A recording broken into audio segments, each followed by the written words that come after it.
Bueno, vamos a seguir. Me parece que se ha hecho un poco larga la primera parte, ya vamos a ver cuando me lleguen las notificaciones. Pero bueno, ¿qué va a ser? A veces se hace largo. Ahora vamos a trabajar en lo que queda, que seguramente va a ser mucho más corto y más, ¿cómo se hizo? Las cuestiones vinculadas a la doctrina de seguridad nacional y de dictaduras latinoamericanas, de acuerdo al texto de Rivas Nieto, y en este, a ver el Power si es que lo logramos ver.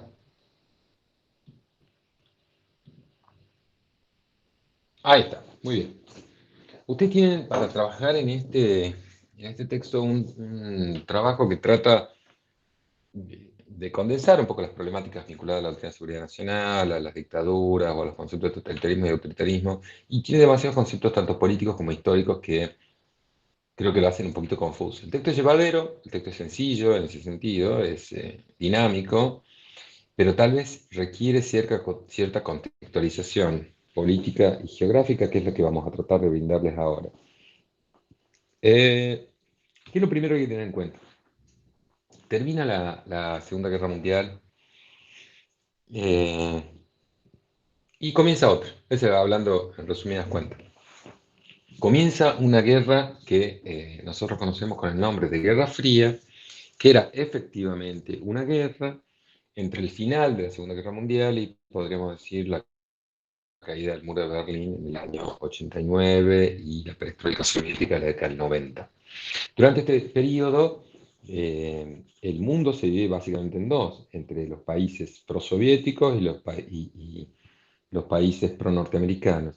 Y están, eh, por un lado, los países prosoviéticos, los países pro-norteamericanos, la Unión Soviética y Estados Unidos son como los dos grandes hegemones del momento. Por eso el mundo se convierte en bipolar, un mundo con dos polos, dos grandes hegemones. Por un lado la Unión Soviética, por otro lado Estados Unidos. No porque no hubiera otras grandes potencias, ¿no? Las potencias europeas, por ejemplo, ¿cómo se llama? Gran Bretaña o Francia, con el tiempo una potencia económica que va a ser Alemania, o porque China no sea relevante, o porque no hubiera otro, sino porque los grandes hegemones, los que concentraban la política mundial, la política a escala, eran los países que encarnaban dos ideologías, por decirlo de alguna manera. La Unión Soviética encarnando el comunismo como si fuera la única forma de entender y de ejercitar el comunismo, y Estados Unidos como el campeón de la democracia y del liberalismo. Geográficamente, estos países tenían áreas de influencia específicas y áreas de influencia indirecta. Eh, Tras la caída del muro, perdón, tras la caída del régimen nazi en el 45, la toma de Berlín eh, por parte de los soviéticos y después de los juicios de Nuremberg se divide Europa en dos. Y en esa división los países que quedan hacia el este, lo que después se va a conocer con el nombre la cortina de hierro o las dictaduras del este europeo, quedan bajo el control o la égida soviética. Polonia, Hungría, Checoslovaquia en ese momento, algunas cosas de los Balcanes y demás. Eh, Mientras que Estados Unidos queda con una... estos países además se organizan militarmente en una idea colectiva de defensa entre ellos, que es el Pacto de Varsovia, mientras que Estados Unidos y sus países aliados en la Segunda Guerra, como son Alemania y Francia, o liderados por ellos, organizan la OTAN o la NATO, que es otra organización también de defensa mutua militar entre Estados Unidos y sus, como saben, sus socios en la guerra.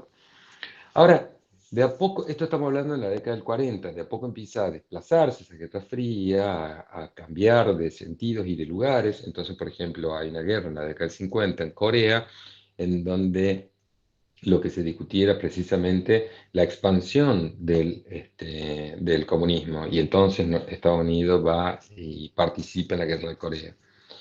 Después, por ejemplo, en Vietnam, eh, unos años, en esa misma época, los franceses empiezan a decidir irse, digamos, a dejar esas colonias. Simultáneamente, las Naciones Unidas, creadas a propósito de la Segunda Guerra Mundial, impulsan un proceso de descolonización. Ese proceso de descolonización hace también que Francia retire sus tropas de Indochina y todo Vietnam y demás. Y hay un impulso del ejército de Vietnam del Norte, entonces nuevamente una disputa entre Estados Unidos y la Unión Soviética en territorio asiático, indirectamente, no directamente, sino a través del financiamiento, a través del apoyo de personal militar como asesor y demás. Después envían tropas. En el medio de esto, en el año 59, ya desde antes, ¿no? Pero en el año 59, en enero del 59, gana la, ¿cómo se llama? Toma el poder en Cuba la revolución liderada por Fidel Castro. La revolución cubana nunca la Revolución Cubana durante el transcurso del periodo revolucionario, digamos, de lucha revolucionaria, no fue abiertamente comunista, ni de hecho es tan claro que lo sea, según algunos historiadores, o que lo haya sido desde el comienzo. Solo Raúl Castro y Che Guevara estaban más vinculados a las doctrinas comunistas o al pensamiento comunista, pero Camilo Cienfuegos era un nacionalista, Fidel Castro también, o por lo menos no había grandes declaraciones de ese sentido. Eh, y era más bien una lucha antidictatorial contra el gobierno de Batista y contra una dictadura militar. Y qué sé yo, o sea, como que no era una cuestión específicamente vinculada a comunismo o no. ¿Qué pasa? Después, cuando toma el poder en el año 60, o 61, se intenta digamos, Estados Unidos se da cuenta de que esto estaba cambiando de color, que Fidel había decidido tomar otras decisiones una vez establecido en el poder, se estatizan algunas empresas centrales para Estados Unidos, algunas cuestiones vinculadas a la banca, otras vinculadas a la industria petrolera y otras vinculadas a la industria de frutas, la exportación de frutas. Resultado, en el discurso de la pelota, Fidel declara el carácter comunista de la revolución. Y Estados Unidos se da vuelta y dice, oh, de repente tengo acá al costadito digamos, a un miembro ¿cómo se llama? A un enemigo, a alguien del otro lado. Y en el año 62 se da un problema muy, muy grave que nos llevó al mundo, digamos, al borde de una tercera guerra, esta vez nuclear, con la crisis de los misiles. Pueden googlearlo, es un problema que Khrushchev, en ese momento ya no estaba Stalin, el secretario general del Partido Comunista era Khrushchev, y había sido también digamos, la secretaria general del partido y era secretario ¿cómo se llama? De la Unión Soviética. Había llegado a un acuerdo con Fidel para la instalación en Cuba de una bases de lanzamiento de misiles de mediano y largo alcance, de misiles, ¿cómo se llama? De misiles con ojivas atómicas de mediano y largo alcance. Teniendo en cuenta la proximidad con Estados Unidos reacciona, a su vez hay una serie de violaciones del territorio cubano ¿cómo se llama? Con vuelos que se hacían violando el espacio aéreo y demás, entonces había denuncias cruzadas. Resultado, Kennedy da un discurso muy famoso en donde pone en conocimiento de toda la población lo que había ocurrido y decide comenzar un embargo que subsiste, parece que hasta el día de hoy, creo que el embargo todavía no se bajó. Eh, pero, bueno, un límite que había puesto para el ingreso de barcos a la isla de Cuba. Y uno dirá, ¿qué onda esto? ¿Por qué Estados Unidos puede decidir por dónde pasan ciertos barcos y por dónde no? ¿Desde cuándo es el policía del mundo? ¿Desde cuándo es el gendarme? Desde siempre, diríamos. Porque la verdad es que la idea de seguridad hemisférica siempre estuvo presente en el ideario de los líderes políticos norteamericanos. Desde, como pongo ahí, desde Roosevelt a Kennedy, desde los primeros Desde las primeras incursiones del ejército estadounidense en América Central, a comienzos de la década del 10, hasta todas las otras cosas posteriores que son más cercanas a nosotros en la segunda mitad del siglo XX, siempre han estado incididas por la política exterior de Estados Unidos. No solo por la política económica, sino por la diplomacia y por las cuestiones políticas directas de Estados Unidos. Porque Estados Unidos, por eso está la foto de Kennedy y no de otro político norteamericano en esta placa, porque no es una formulación de él, esta idea de América Latina como el patio trasero de Estados Unidos, pero sí de todos los gobiernos estadounidenses, por la idea de seguridad hemisférica. Kennedy la encarna mucho más porque ve muy cerca de su casa, muy cerca de Miami, muy cerca de un montón de destinos norteamericanos, de destinos para esos misiles norteamericanos, y de verdad concibe a América Central y a América del Sur como parte de la región hemisférica en donde no solo debe tener una mayor incidencia y mayor influencia, sino que además es literalmente su patio trasero. Por eso es el embargo a Cuba ¿cómo se llama? La demarcación de esa línea territorial sí, en el mar y demás. Ahora, ¿cómo se vincula esto con la doctrina de seguridad nacional? Y bueno, se vincula a través de nuestros ejércitos y el vínculo que han tenido con los ejércitos norteamericanos. ¿Qué pasa? En América Latina tenemos que tener en cuenta ciertas particularidades.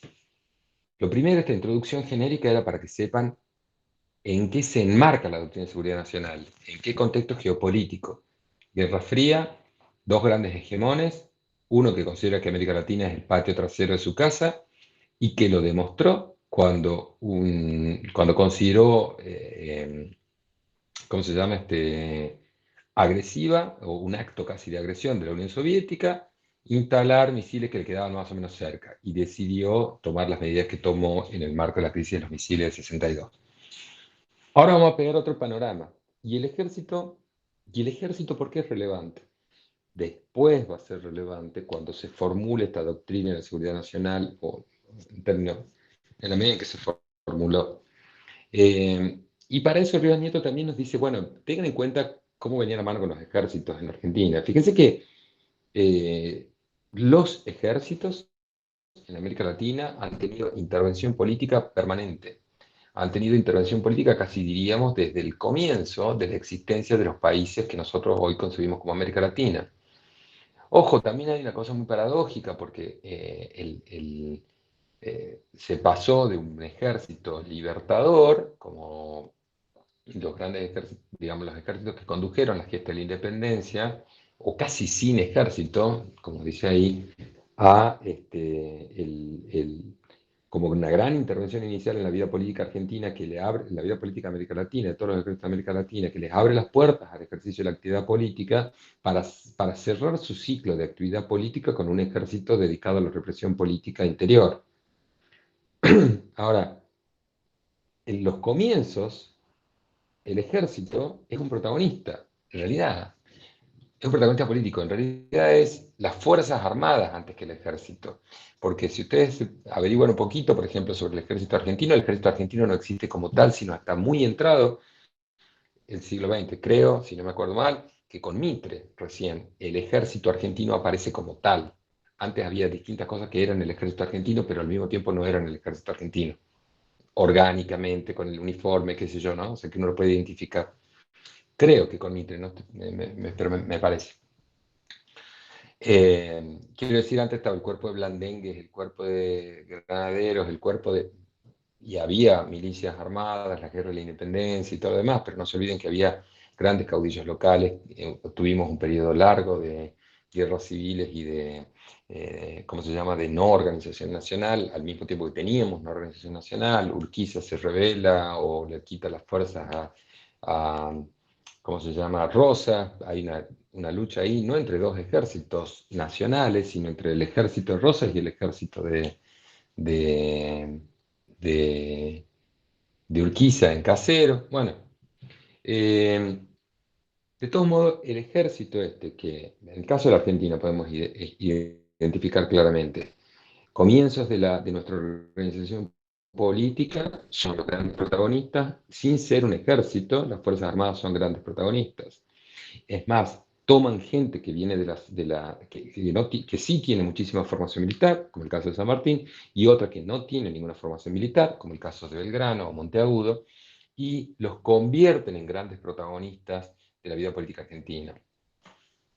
Al final del siglo XX, que eso es lo que del siglo XIX, perdón, que eso es lo que yo le decía acerca de Mitre, digamos, el ejército ayuda a construir nuestra identidad como Argentina. La Argentina como tal no existió, sino hasta que se la creó, en el sentido de inventarla, ¿no?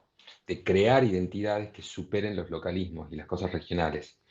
Para eso contribuyeron de manera muy fuerte y muy predominante las escuelas nacionales, por ejemplo, los colegios nacionales, las escuelas públicas, el ejército como gran articulador, ¿no? O sea, el ejército como el que está en todos lados, representa al Estado Nacional, somos el Estado Nacional, los juzgados federales, son todas cosas que provienen de la nación, después aparecerán los juzgados provinciales, qué sé yo.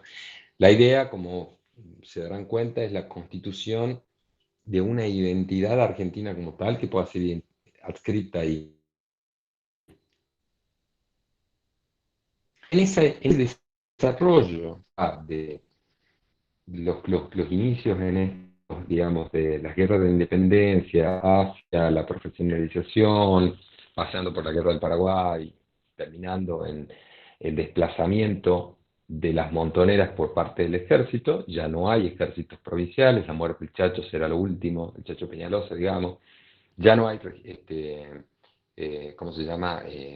Ni montoneras ni ejércitos provinciales, ya hay un ejército unificado a lo largo de todo el país. En última instancia queda en el fondo de la cabeza de los dirigentes políticos de la Argentina y de Latinoamérica, en particular de la Argentina, de que el ejército siempre cumplió y tiene que cumplir una función protectora, asociada de hecho a su rol como Fuerzas Armadas de la Nación, de salvaguardar algo más que la integridad territorial de la Argentina o de los países latinoamericanos, sino de salvaguarda moral, diríamos, de salvaguarda espiritual de la decadencia política en la que puedan asumirse los distintos pueblos a lo largo del tiempo y es lo que va a ocurrir después. Y ahí viene el tema del rol del ejército específicamente.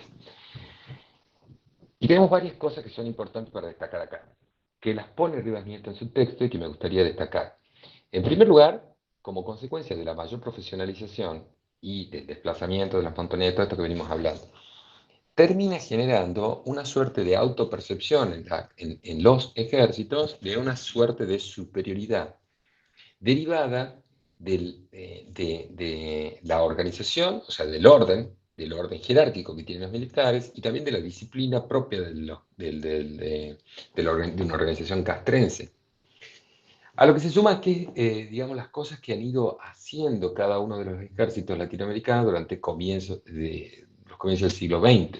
Esta idea del apoyo corporativo que aparece ahí se refiere, por ejemplo, a los hechos conocidos como la Patagonia Trágica en la Argentina o bueno, distintos eventos que han tenido al ejército como un lugar de apoyo de las grandes corporaciones que, que se encuentran presentes en todos los estados. Bueno, y, y en esta idea ¿cómo se llama?, de salvaguarda, de orden moral y demás, el ejército empieza a concebirse a sí mismo, no solo el ejército, también la propia sociedad empieza a concebir en el ejército eh, un, un, una forma, empieza a concebir en el ejército a un actor a quien se puede recurrir para que ponga orden, porque son ordenados, porque son organizados, porque saben hacer las cosas, porque son nacionalistas. En cambio, los comunistas son internacionalistas, porque son eficaces. En cambio, los políticos pasan discutiendo entre ellos, porque tienen valores derivados de la lucha hermanada en el combate y qué sé yo. Bueno, estas distintas cosas que terminan en una suerte de superioridad vinculada a esta reserva moral en que se terminan autopercibiendo, es lo y los vínculos con los sectores corporativos, en el caso de la Argentina, es lo que condujo, entre otras cosas, al golpe del 30. ¿Por qué les planteo esto? Porque después de la ley Sáenz Peña, o sea, fíjense ustedes cómo vamos, ¿no? O sea, yo le había mencionado a finales del siglo XIX a Mitre y al ejército mitrista o a los colegios nacionales mitristas, básicamente, más que a Mitre, podríamos decir a la generación del 80, ¿no? También con el unicato de Roca y demás. Y una creación o institucionalización de lo que es un modelo de argentinidad y una identificación de lo que significa la Argentina y el rol que cumplió el ejército en cada una de esas cosas, ¿no? El ejército empujando las fronteras, en el caso de Roca, después veremos que si es conquista o exterminio en el desierto. Pero el asunto es que a la par de eso se vienen fortaleciendo ciertas otras políticas, en particular podemos destacar ahí a la Unión Cívica Radical, que empieza a aparecer como un actor denunciando el fraude patriótico, el fraude permanente en las elecciones y este unicato que se va pasando el poder entre sí, de Roca a su cuñado Juárez Selman y a Pellegrini y todo lo demás. Resultado de estas luchas son primero la Revolución del Parque en la década del 90, liderados por Alem. No se olviden que los radicales nacen como un partido revolucionario, digamos, y después de a poco, se organiza como un partido, la UCR a nivel nacional, el primer partido de masas en la Argentina, tiene comités organizados a lo largo de toda la provincia, de todo el país. Resultado, se logra la sanción de la ley Sáenz Peña de voto universal y obligatorio y secreto. Como consecuencia de que el voto ya no podía ser manipulado y que era secreto y demás, el primer partido político que accede al gobierno sin fraude es el radicalismo con la presidencia de Irigoyen. Ahora, desde ahí en adelante, Irigoyen, después Marcelo T. Alvear y después nuevamente Irigoyen, como verán, hay un ascenso muy rápido de las masas políticas al poder, toman el poder, son las que ganan, y el orden conservador que venía gobernando la Argentina, digamos desde la década del 80, de la generación del 80 en adelante, del 80 al 16, la primera presidencia de Irigoyen hay 30 años, no encuentra del 16 al 30 canales por los cuales organizarse. No encuentra partidos. No encuentra un partido que refleje el orden conservador. No encuentra partidos que reflejen lo que debía ser un orden, una organización y sobre todo un orden en la Argentina. Resultado, una expresión que vamos a escuchar a lo largo de todo el siglo XX corto, que va desde el 30 hasta el 90, en los sectores conservadores que no logran acceder al poder por medio de los votos van a golpear la puerta de los cuarteles. Como consecuencia de eso, esta foto, que es el primer golpe de Estado en la Argentina en 1930 de Uriburu. Un detalle, la foto es, deliberadamente se incluye al costadito el personaje joven con una gorra que está con la mano puesta en el, ¿cómo se llama? En el auto, es ese tiempo el teniente Perón, creo que era teniente, no me acuerdo qué, ahí, que forma parte, según dicen, del grupo de oficiales unidos, del GO, que son los actores de los futuros golpes de Estado, por ejemplo, el del año 43, que lo lleva a Ramírez a la presidencia, y Edelmiro Farrell, y de hecho Perón es vicepresidente en ese momento, ya como coronel, y después, por supuesto, en el 47, el lanzamiento de la carrera política de Perón o antes, no me acuerdo, me estoy confundiendo. Bueno, el lanzamiento posterior de la carrera política de Perón.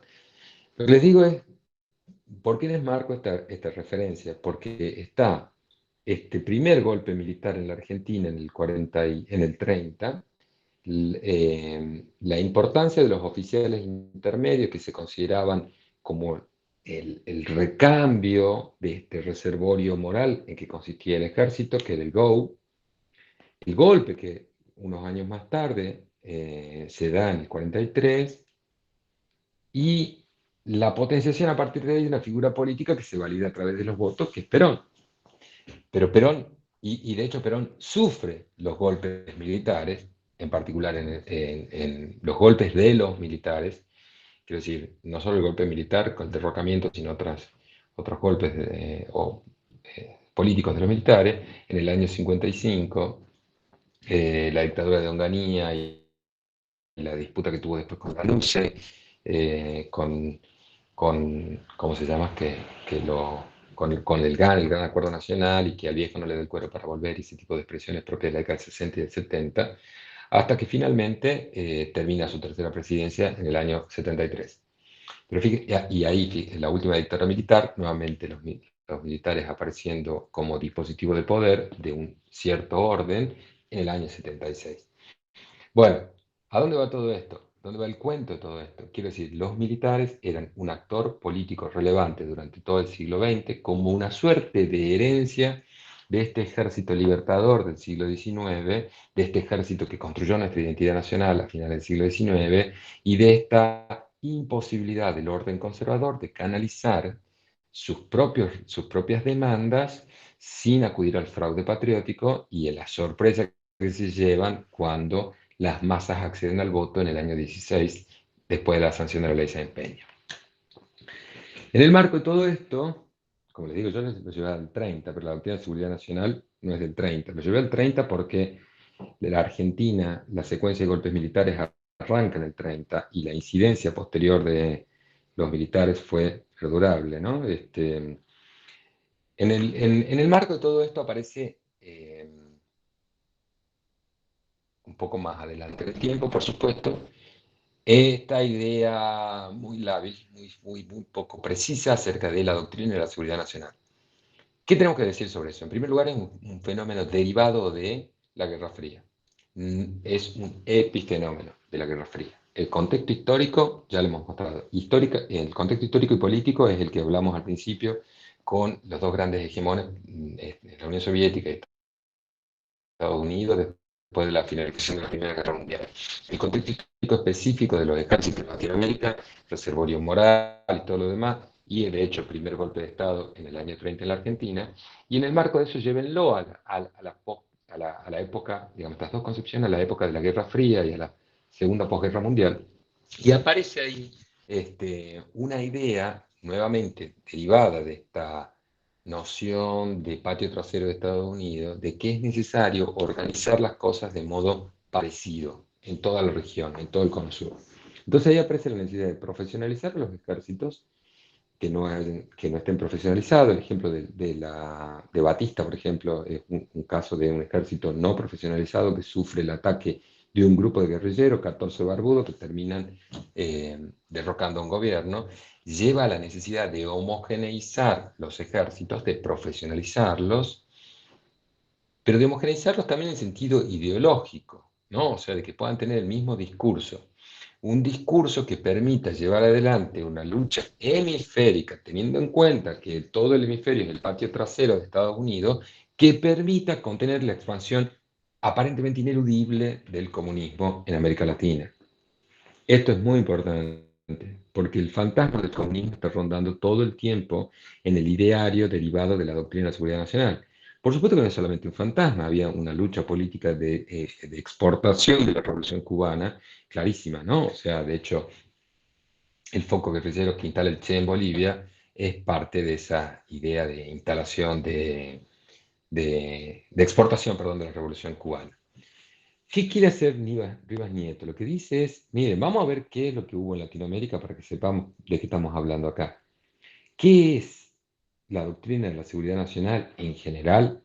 ¿Cuáles son los gobiernos latinoamericanos encarnados en esta doctrina de seguridad nacional? Fíjense los que aparecen ahí. Están la primera Junta Militar Argentina, pero está también Stroessner de Paraguay, está Pinochet de Chile, Getúlio, bueno, distintos gobiernos latinoamericanos. Y el punto es, ¿qué es esto? Se pregunta Rivas Nieto. ¿Es un régimen totalitario? No se olviden lo que acabamos de hablar, como una hora, que está hablando del totalitarismo. ¿Es un régimen autoritario, con las características del autoritarismo, según veíamos con Flor? ¿O esto es otra cosa? Una cosa nuestra, una cosa de la región, un producto, un subproducto de la Guerra Fría, una coyuntura de nuestra región derivada del rol del ejército en Latinoamérica, y bueno, es lo que tenemos nosotros. No es ni una cosa ni la otra. Totalitarismo será muy europeo, autoritarismo será muy abstracto. Nosotros tenemos dictaduras, qué sé yo, ¿no? Enmarcadas en la doctrina de seguridad nacional. Y entonces, ¿qué es esta historia de la doctrina de seguridad nacional? Lo primero que tienen que entender es que no es algo claro, no está prefigurado, no es algo que uno encuentra un librito y dicen "Están todas las cosas acá". Al contrario, es tan, ¿cómo se llama? Tiene límites tan poco claros que de hecho sirve precisamente para justificar muchas cosas al mismo tiempo, y ninguna, y ninguna.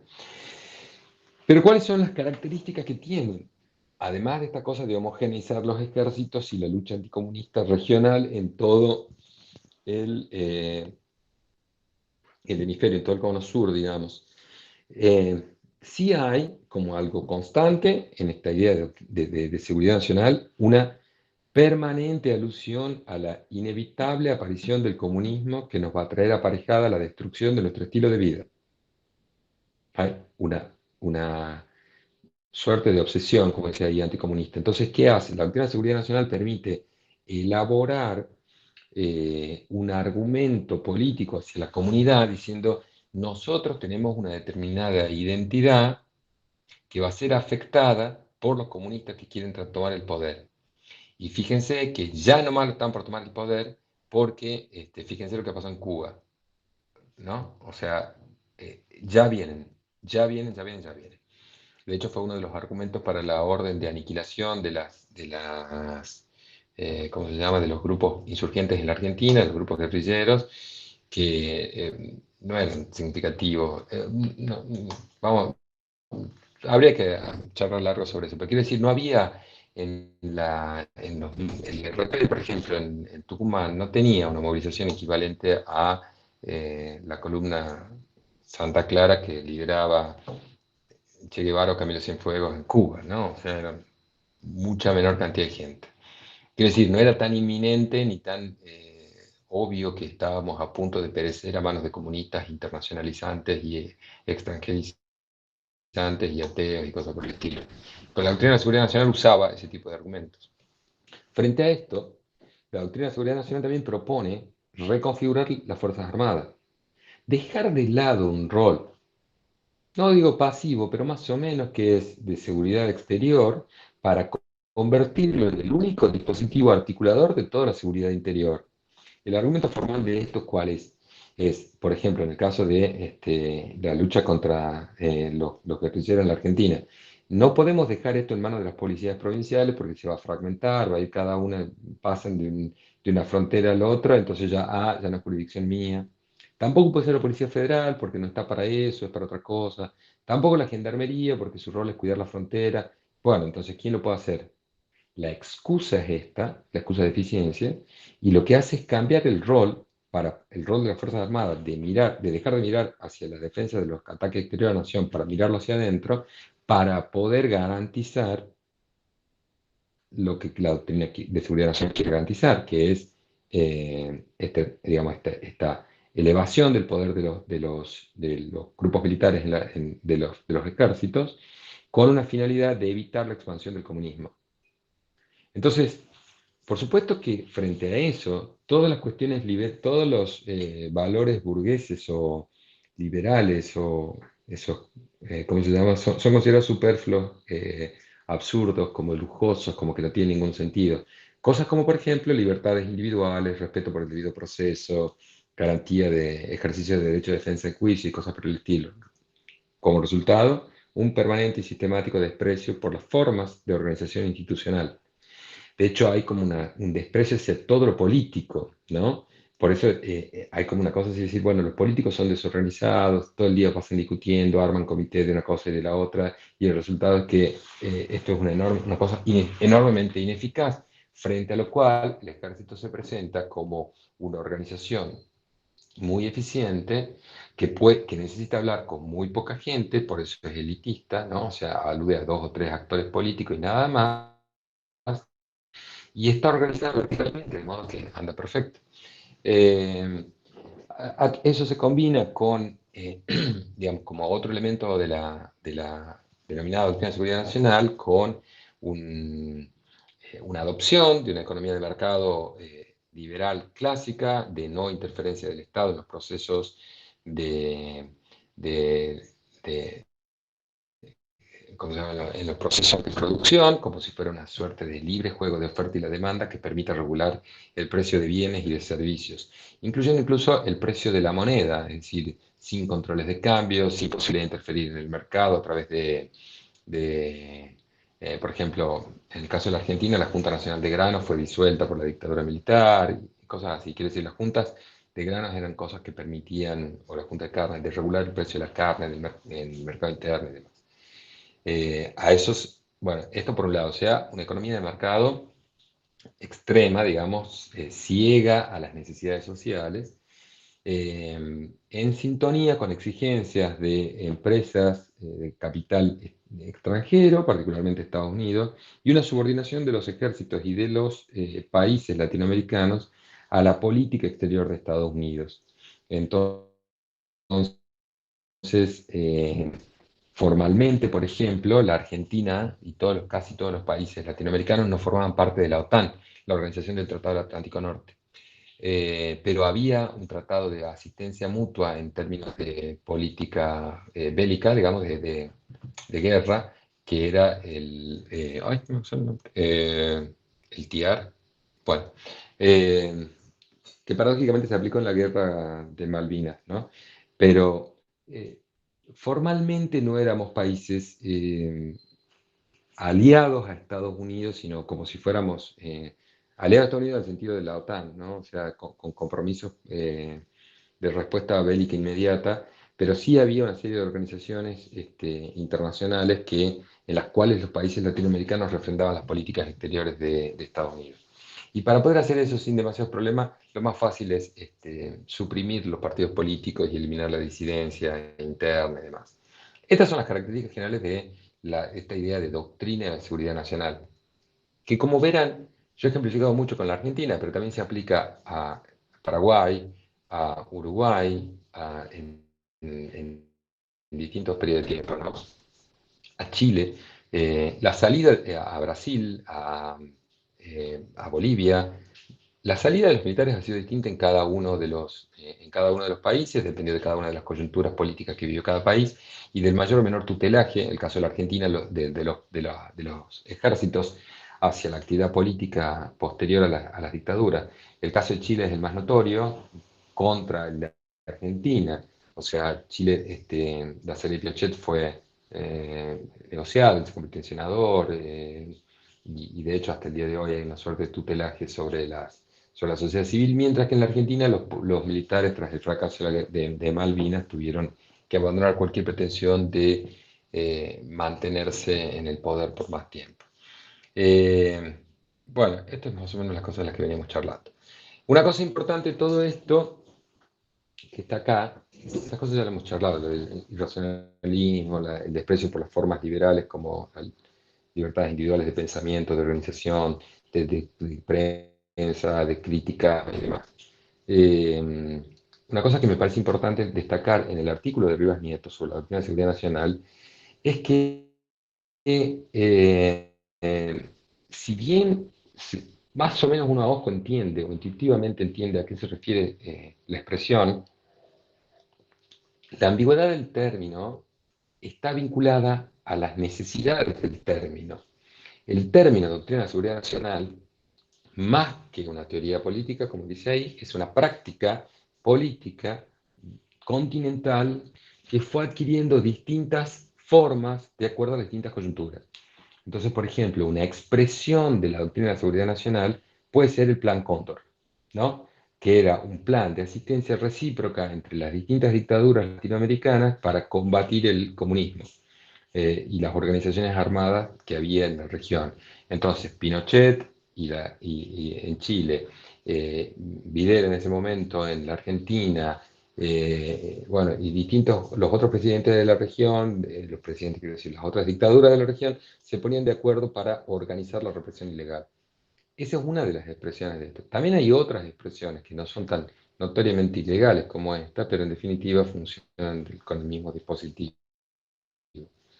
Eh, ¿Qué más? Eh, Otra cosa. En todos estos contextos de la doctrina de seguridad nacional siempre se hace referencia a la importancia del ejército o de los ejércitos latinoamericanos para muchas más cosas de las que ordinariamente están pensados. En primer lugar, para la seguridad interior. Por eso, la integridad territorial es necesario defenderla con el ejército, no con la policía, no con la gendarmería, no con la policía federal, el ejército. Y de hecho, hay pueblos fundados a partir del ejército. En el caso de Tucumán, fíjense, hay algunos nombres de localidades del interior que están vinculados a soldados que murieron en el marco del Operativo Independencia, el Soldado Maldonado, Teniente Bardina, localidades del interior de nuestra provincia. ¿Y por qué las Fuerzas Armadas podían hacer este tipo de cosas? Y bueno, no solo porque se presentaban como algo muy organizado y orgánico, todo esto que veníamos charlando, sino porque además eran el reservorio moral que permitía preservar los valores y los intereses nacionales. Por eso es la lucha contra el comunismo extranjerizante. Piensen en esa expresión, el comunismo extranjerizante. No hay posibilidad de un comunismo argentino, por ejemplo. ¿Por qué? Porque eso sí o sí depende de valores extranjeros, mientras que el ejército, los militares que están dispuestos a dar la vida por la patria, encarnan sí o sí valores nacionales. Entonces, para poder organizarse, las Fuerzas Armadas, para poder organizarse en defensa de los valores nacionales, tenemos dos opciones. O nos organizamos como partido político o hacemos golpes de Estado cada tanto para garantizar que las cosas no se salgan de cauce. La intervención de los partidos, de las Fuerzas Armadas, en el caso, sobre todo en el caso de la Argentina, se da para enderezar las cosas que se habían salido de camino. Como diciendo, bueno, miren, nosotros los dejamos jugar a la política, pero como veo que ustedes no saben hacer bien las cosas, me meto yo y pongo orden. Veamos un ejemplo. Perón gana las elecciones, después del 17 de marzo, el episodio fundacional, digamos, del peronismo es el día de lo que hoy conocemos como el Día de la Lealtad, que es la manifestación del 17 de octubre para pedir la liberación de Perón, que estaba encarcelado en la isla Martín García. Eh, Después vienen las elecciones presidenciales, gana la fórmula de Perón, se modifica con el tiempo, se modifica la Constitución Nacional, se le permite, que impedía la reelección, después se permite la reelección y se acortan los mandatos, segundo gobierno de Perón, y empieza a hacer cosas el peronismo que no le gustaba a ciertos sectores de la élite nacional. Por eso es la referencia acá a las élites nacionales. Como por ejemplo la lucha que tuvo con la sociedad rural en ese momento, con la Iglesia Católica en otro momento, bueno, con distintos sectores. Resultado, nuevamente intervienen los militares en el golpe de 55. ¿Y por qué intervienen los militares? El concepto que subyace a la intervención militar, al derrocamiento de Perón, es, miren, nosotros lo hemos dejado que ustedes jueguen a la política, que sean democráticos, que elijan a quien quieran, y como verán, han elegido mal. Porque el peronismo ahora ya está de más. Han creado una fundación Evita que gasta mucha plata, hay un personalismo tremendo. Fíjense lo que son las cosas, ¿no?, absurdas de la Argentina, que el ejército que toma el poder en la Argentina en el 55, con Aramburu, dicta normas que prohíben mencionar a Perón. Entonces era el tirano prófugo, ¿no?, y cosas así. Prohíben el nombre de Perón. ¿Por qué? Porque Perón era la deformación personalista de la política en contra de los valores occidentales que encarnados en el ejército. Bueno, cosas así.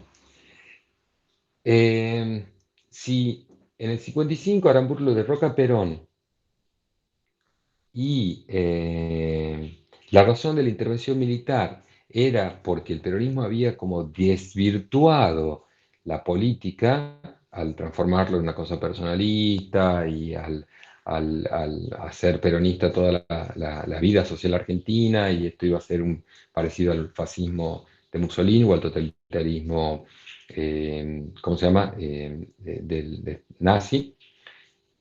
¿Qué hacemos los militares cuando nos vamos? ¿Por qué nos vamos? Resultado, los militares dejan el poder y permiten elecciones libres, pero sin Perón.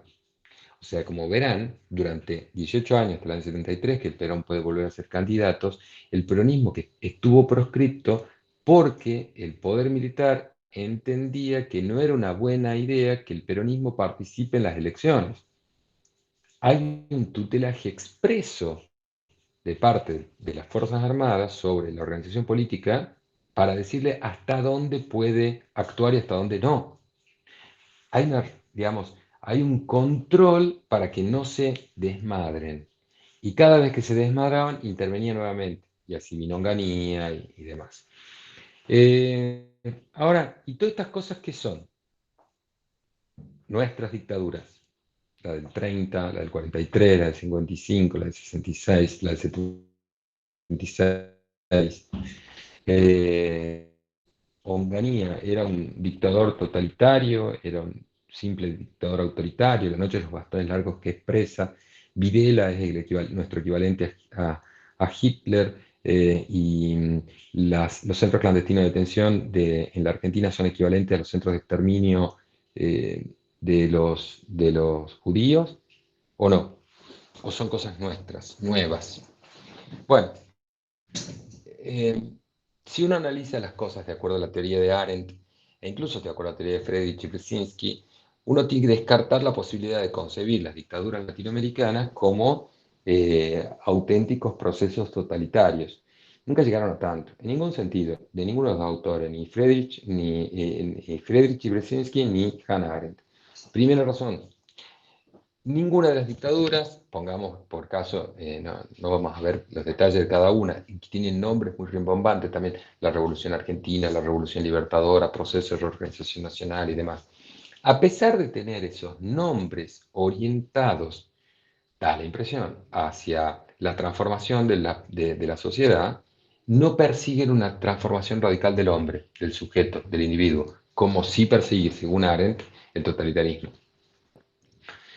eh, no persiguen porque no tienen una ideología clara, una ideología nítida. A punto tal, no tiene ideología nítida, que Rivas Nieto apunta a reconstruir la ideología, entre comillas, que puedan haber tenido los regímenes dictatoriales de América Latina durante la década del 60 y 70, o entre el 50 y el 70, digamos, 80, alrededor de una doctrina funcional a los intereses del gran hegemón del hemisferio, que era Estados Unidos.